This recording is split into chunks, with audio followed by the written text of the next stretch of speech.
Usman officials के मोअज़्ज़िज़ दोस्तों, अस्सलाम वालेकुम। आज हम एक ऐसे जाने माने सितारे की बात करेंगे जिनकी असल ज़िंदगी में भी एक्शन, थ्रिल, ड्रामा, रोमांस सब मौजूद है। जी दोस्तों, हम बात कर रहे हैं, जी हाँ, मैं हूँ खलनायक। संजय दत्त उर्फ संजू बाबा।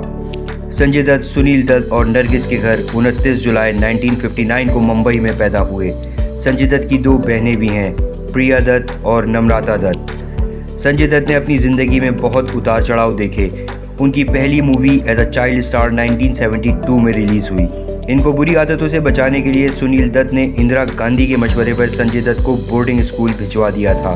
11 साल का तवील अरसा बोर्डिंग स्कूल में गुजारा। पढ़ने लिखने का शौक नहीं था, मगर वालिद के इसरार पर ग्रेजुएशन में एडमिशन लिया। इनके नज़दीक एक्टिंग करना आसान काम था।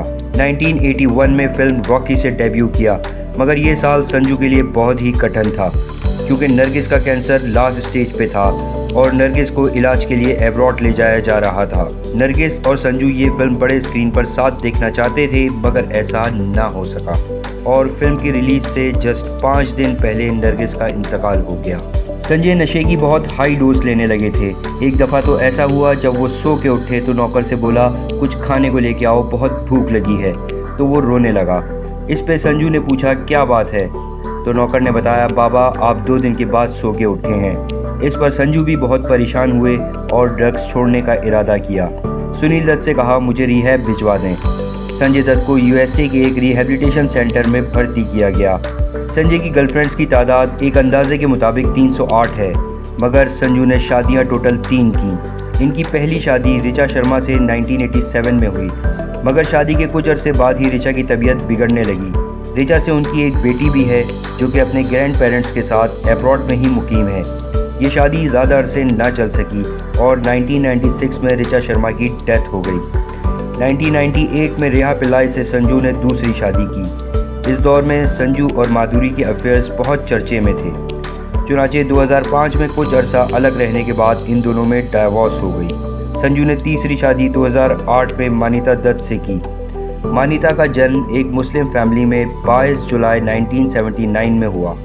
उनका रियल नेम दिलनवाज शेख है, जो ताहाल उनकी वाइफ हैं। इनसे संजू के ट्विंस बच्चे भी हैं, एक लड़का और एक लड़की। 1992 में एक मूवी रिलीज़ हुई थी, यादगार।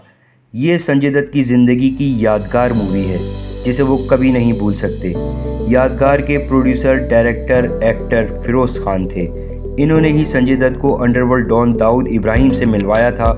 संजू को गन्स का इतना शौक था कि फिल्म सनम के प्रोड्यूसर समीर हिंगोरा और हनीफ से संजय ने गन्स की रिक्वेस्ट की, तो इन दोनों ने बाबा को 3 गन्स और कुछ गनरेट्स ला कर दिए।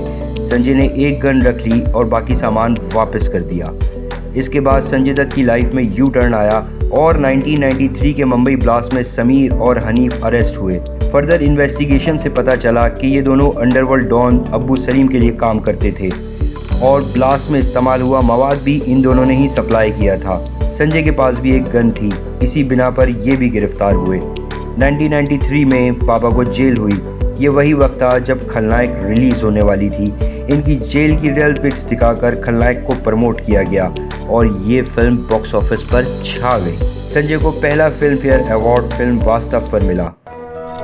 50 तोला कितना? 50 तोला। आखिरी काम सियासत रह गया था।